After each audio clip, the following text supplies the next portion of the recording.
Hello, I'm Adam Carpenter and I'm here at the Royal Opera House in Covent Garden, London, and I'm going behind the scenes to take a look at all the upcoming shows for this year. Can you just tell us your job role and what does it involve? Yeah, I'm Director of Education here at the Royal Opera House, so I have overall responsibility for all the learning and the participation work that the Royal Opera House does. We work across all our art forms, so we do work with opera, with ballet and dance, with the orchestral side of things, and also with the backstage crafts, with prop making, scenic design, that kind of thing. We work a lot with children and young people in schools, colleges, and higher education, and also out of school activities, you know, after school clubs, weekend events, etc. And we do an equal amount of work in community settings with adult groups. So it's a broad programme that we run, and I've got a team of over 20 now that are sort of running this big programme. For a show to be perfect at the Royal Opera House, there are various designated departments that are involved. One of them is the makeup artist, and their main job is to dress and maintain accessories such as wigs. Could you tell us what your job is and what it involves, please? I'm a freelance wig and makeup artist with the Royal Opera House here, and my job involves maintaining wigs for ballet and opera and then applying them with makeup as required. Hats are also an important accessory for a perfect performance at the Royal Opera House.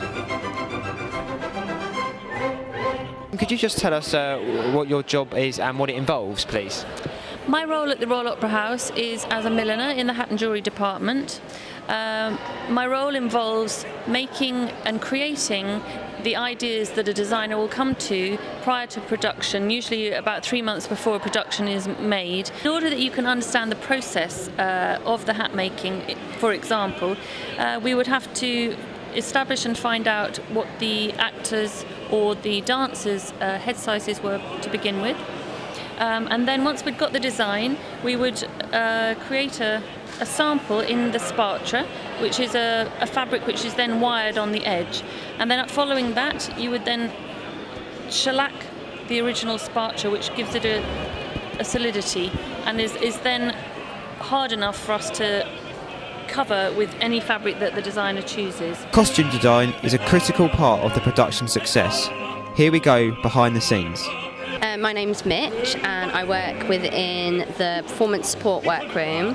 So my job title is Assistant Workroom Technician. So we work in the department that actually works on all the costumes for revivals. So there's two departments, one makes from new and one works on all the costumes that are revivals. That's how theatres make the money. It's the productions that we do each year. This is the Black Swan from Swan Lake. So this is the Principal Tutu.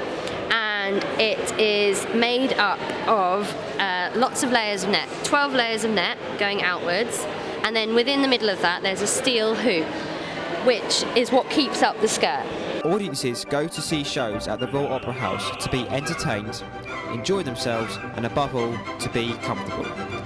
In order to achieve this, the ushers play an important role. I'm the usher manager here. What that basically means is that I'm supervising the ushers. They're the guys who rip the tickets, sell the programs, ice creams, and who in the event of an evacuation hopefully make sure everyone gets out of the building alive and unspoiled. All right, so what sort of preparation do you have to go through for your role on a day-to-day basis? We'll get a daily briefing, both the usher managers and then later the ushers. This will go through all sorts of things. The sort of numbers we're expecting to get in the house, which in this house can be anything up to 2,256. Whether or not we're expecting any wheelchair users, we'll be looking at distribution of the programs to make sure that everywhere is good enough for sale. and yeah, making sure that there are enough people around to answer any questions from the audience. Making sure the cloakroom has enough staff in it, which is more of an issue than you'd think on a rainy day. I'm Adam Carpenter, and I hope you've enjoyed the experience of taking a look and going behind the scenes here at the Royal Opera House in Covent Garden, London.